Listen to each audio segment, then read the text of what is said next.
Bismillahirrahmanirrahim. Assalamualaikum warahmatullahi wabarakatuh.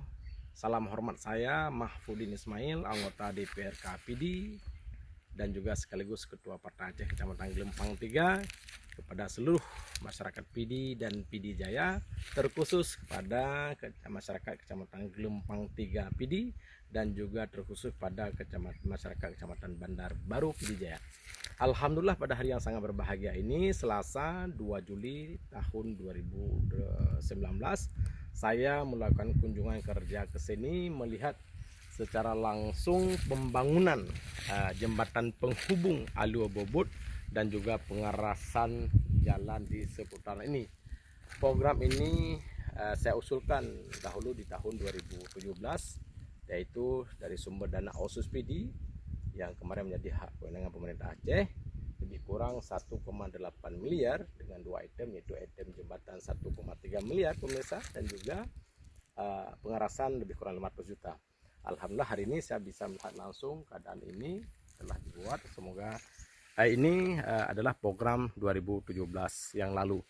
Untuk diketahui para pemirsa sekalian, warga PD dan PD Jaya, ini adalah kawasan pekebun yang dulunya sangat aktif.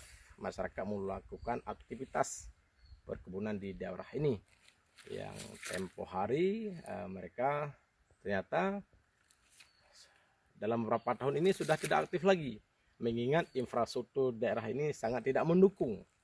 Artinya ini lebih kurang jauh dari sini, posisi kita di jembatan Alua Bobot ini, ke pasar tepi raya, ke pemukiman penduduk lebih kurang 10 km, dan juga dari sini ke pemukiman Kecamatan Bandar Baru lebih kurang 7 km. Artinya jauh, sangat jauh ke sini.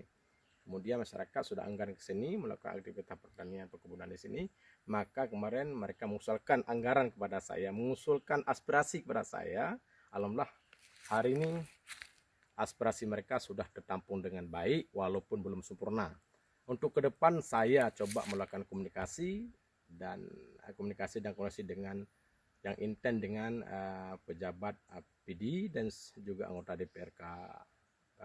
DPR Aceh, maksudnya dari Dapil 2 ini, untuk mencoba menginisiasikan kembali pengaspalan jalan ini, yaitu lebih kurang 12 km, yang tentunya menghabiskan uang lebih kurang mungkin sampai 20 miliar. Mohon dukungan dan doa pada seluruh masyarakat PD dan PD Jaya. Dengan anggaran 20 miliar ini, taksiran saya bisa dilaksanakan di tahun 2020 atau 2021 insya Allah. Karenanya sekali lagi saya mohon dukungan pada kita semua, support ke saya untuk bisa memperjuangkan aspirasi masyarakat kita di daerah ini, hingga kemudian daerah ini menjadi daerah favorit bagi para petani pekebun di daerah ini, hingga akhirnya nanti menghasilkan perekonomian yang baik di daerah ini, menghidupkan kembali para petani pekebun. Semoga petani dan pekebun kita sukses dan jaya selalu di kemudian hari. Terima kasih. Assalamualaikum warahmatullahi wabarakatuh.